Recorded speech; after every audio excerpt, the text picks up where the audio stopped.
Abril, nandito kami, napapalibutan namin nila ka ng sermo.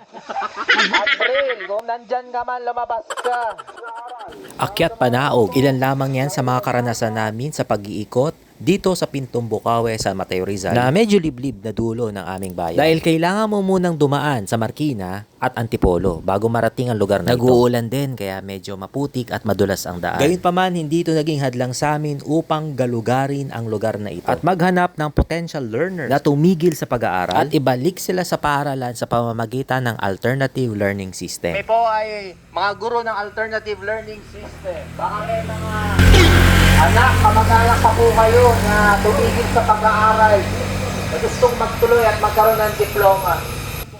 Dahil nag-uulan na, minabuti na rin namin kumain na napakasolid dito sa Pintong Bukawe National High School. Anyway, may tanong pala tayo kay I'm Your Lady Rica. Araw-araw po ba ang pasok? Ang sagot, depende sa pag-uusap at sitwasyon ng estudyante. Kung wala naman siyang trabaho or patambay-tambay lang, dapat araw-araw.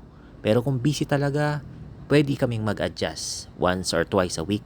Kailangan niya lang pumasok sa school at magpakita kahit 30 minutes para ipasa ang kanyang mga gawain at isole ang mga nauna niyang mga outputs. Kung meron pa kayong mga katanungan tungkol sa ALS ay huwag kayong mahihiyang mag-comment o mag-PM.